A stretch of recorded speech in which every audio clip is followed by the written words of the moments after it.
आज की जो हमारी कहानी है वो है ग्रीक मैथोलॉजी के ऊपर। ग्रीक मैथोलॉजी बहुत सारी किस्म की हो सकती हैं और ग्रीक मैथोलॉजी के अंदर जो 12 मेन गॉड्स होते हैं उसके अंदर से जो किंग ऑफ गॉड है वो होते हैं ज़ूस, गॉड ऑफ फेट हैं एंड गॉड ऑफ वेदर। और उसके बाद आ जाते हैं हमारे पास हर्मेस आ जाते हैं, अपोलो आ जाते हैं। मगर जो हमारी स्टोरी है वो है one of the lesser gods के ऊपर और इनका नाम है पैन। ठीक है, इनने एक बहुत ही उम्दा किस्म का इंस्ट्रूमेंट इजाद किया था, वो हम आखिरी में बताएंगे आपको। तो इनकी कहानी की शुरुआत ऐसी होती है कि जब ये पैदा होते हैं तो इनकी अपीयरेंस ऐसी होती है कि इनकी अम्मी इनको देख के भाग जाती हैं। ठीक है, और भाई कितनी बुरी होगी अपीयरेंस की, अम्मी भाग जाएं। ठीक है, तो इनकी अपीयरेंस ऐसी थी कि ये हाफ गोट थे, बकरी, और हाफ ह्यूमन थे। तो अब और गॉड हैं हर्मेस जिनका नाम मैंने लिया था, ये ट्रैवल के गॉड होते हैं। तो इनको रेस्क्यू करते हैं आके और बाकी गॉड्स जो माउंट ओलंपस पे होते हैं सारे, उनके पास लेके जाके बैठ जाते हैं। और वहाँ पे फिर आहिस्ता आहिस्ता ये बड़े होते हैं तो सारे गॉड्स को ना इनकी बहुत सारी क्वालिटीज़ नज़र आती हैं, स्किल्स नज़र आती हैं। और इनमें से 3 क्वालिटीज़ जो बहुत ज़्यादा हाईलाइट की जाती हैं वो हैं कि ये जो होते हैं ये बहुत तेज़ भाग सकते हैं और he is never tired. Second ये होती है कि ये जो है चीज़ों को ट्रांसफॉर्म कर सकते हैं, इसको ट्रांसफॉर्म कर देंगे किसी और चीज़ में। और तीसरी जो है वो कि वो अपने आप को टेलीपोर्ट कर सकते हैं एक जगह से दूसरी जगह पे। तो गॉड्स ये 3 क्वालिटीज़ देखते हैं और उनको होता है कि भाई ये तो हम इसको गॉड ही बनाएंगे। और ये गॉड पे काम ये होता है कि ये फॉरेस्ट के अंदर जाके ना शेपर्डिंग करते हैं, एनिमल्स की देखभाल करते हैं। तो इनको करार दिया जाता है गॉड ऑफ फॉरेस्ट या गॉड ऑफ वाइल्ड। अब एक दिन जो है ये पहरा दे रहे होते हैं सारे एनिमल्स का। तो अब भाई फॉरेस्ट है और ग्रीक माइथोलॉजी है तो मैजिकल तो कुछ होगा। एक और क्रीचर बोलते हैं आप, उनको कहते हैं निम्स। ठीक है, ये जो होते हैं ये नेचर स्पिरिट होती हैं और ये दरख्तों के अंदर रहती हैं और असल में ये बहुत हसीन होती हैं। ठीक है, तो अच्छा पैन की 3-4 और बिहेवियरल क्या इश्यूज़ थे कि ये इनका दिल जो है वो सब पे आ जाता है। ये जो है ये हर किसी को पसंद कर लेते हैं। दूसरी बात ये कि ये बहुत टेम्पर का इनको इशू होता है और बहुत जल्दी इनको गुस्सा आ जाता है। तो अच्छा, अब एक दिन क्या होता है कि ये ना अपने फॉरेस्ट में पहरा दे रहे होते हैं तो उनको एक निम्फ नज़र आती हैं और ये बाकी सब निम्फ से बिल्कुल डिफरेंट हैं। ये बहुत ही ज़्यादा खूबसूरत होते हैं और इनका नाम है सिरिंग्स। अब सिरिंग्स जो है ये अथॉरिटी भी होती हैं, मेडन होती हैं उस फॉरेस्ट की। पैन का दिल आ गया सिरिंग्स पे, अब उनका पीछा कर रहा है। अब भाई वो सिरिंग्स हैं, ठीक है, फॉरेस्ट की मेडन हैं। अब वो तो सब यूज टू हैं कि कैसे सारे लोग इनके पीछे होते हैं। ठीक है, she has a lot of unwanted attention, तो उनको और नहीं चाहिए होती पेन से।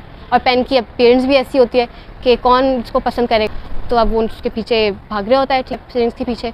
मगर सिरिंग्स को नामंजूर, तो वो भागना इनके पीछे शुरू हो गए। अब भागते भागते ये लोग ने पूरा रीजन कवर कर लिया। उस पूरे रीजन आर्केडिया, पूरा आर्केडिया ना घूम रहे हैं ये लोग एक दूसरे पकड़ने की कोशिश में। अब सिरिंग्स जो है वो परेशान हो रही है कि भाई मेरा पीछा क्यों नहीं छोड़ रहा है, बहुत दिन गुजर गए, वो लोग एक दूसरे के पीछे भागे जा रहे हैं। तो क्या होता है कि पैन जो है वो पीछे आना शुरू हो गया। अच्छा, तो अब पैन भी ना थोड़ा गुस्से में आना शुरू हो जाता है कि भाई क्या मसला है, क्यों नहीं आ रही है मेरे काबू में, मैं तो इतना तेज़ भाग सकता हूँ। एक कॉर्नर पे पहुँचते हैं तो वहाँ ना रिवर स्ट्रीम बह रही होती है। तो अच्छा रिवर जो है, रिवर भी इनके ख़ानदान में से ही एक किंग के पास होती है, गॉड। रिवर गॉड जो होते हैं वो सिरिंग्स के वालिद होते हैं, उनका नाम होता है लेडन। तो सिरिंग्स जो होती है अपने अब्बा के पास जाके कहती है, अपने अब्बा के आर्म्स में जाके लेट जाती है और कहती है भाई अब्बा मुझे बचा लें। और अपनी बहनों से बोलती है कि मुझे बचाओ, कि पीछे से पैन भागता हुआ आ रहा होता है और उसका भी डर होता है कि मुझे पकड़ ना ले आके। और वो अब्बा से कह रही थी मुझे बचाएं प्लीज़। ठीक है, तो पैन भागते हुए आता है, पैन फ़ौरन उसको ऐसे आके पकड़ता है। इतनी देर में पकड़ता है तो वो वैनिश हो जाती है और वैनिश होकर उसके हाथ में क्या आता है, पैन के मार्श रीड्स, तो उसके हाथ में आ जाती हैं। सिरिंग्स वैनिश होके और ट्रांसफॉर्म हो जाती है मार्श शीट्स के अंदर। तो उसको गुस्सा आता है, वो सारी मार्श शीट्स को उठा के ना कुचल देता है, ख़राब हालत में कर देता है। गुस्सा है ना भाई, कहाँ गई वो गुस्सा होके बैठ जाता है। और फिर उसको ख्याल आता है कि भाई I have lost my love। और अब क्या करूँ, अब जो बचा कुछ ही यादाश्त है उससे ही कुछ करता हूँ मैं। वो बेचारा बैठा हुआ उदास है, रो रहा होता है। तो हवा चलना शुरू हो जाती है एकदम से और ना वो जो बुशेस मार्श रीड्स हैं उनके अंदर से हवा पियर्स होके जब जाती है ना तो एक साउंड प्रोड्यूस होती है। अब साउंड ऐसी प्रोड्यूस होती है कि पैन जो है वो बौखला सा जाता है, वो हैरान हो जाता है कि ये आवाज़ कहाँ से आई है। तो वो उठाता है फ़ौरन मार्श शीट्स को और उनको ना ट्रांसफॉर्म करता है एक इंस्ट्रूमेंट के अंदर। और सबको 9 स्टिक्स लेता है, लेवल करके ना उनको लगा देता है एक इंस्ट्रूमेंट के अंदर और फिर उसको बजाता है। उसमें से इतनी खूबसूरत आवाज़ आती है कि उसको बिल्कुल वो याद दिलाती है स्ट्रिंग्स की आवाज़ की। तो एक तरीके से वो उनकी याददाश्त रहती है उस इंस्ट्रूमेंट की तौर पे। अब वो बजाते हैं इंस्ट्रूमेंट। अच्छा, पहले क्या होता था कि इनकी अपीयरेंस इतनी अजीब सी थी ना, क्रीपी सी, तो कोई इनको इम्पोर्टेंस नहीं देता था, सब भागते थे इनसे।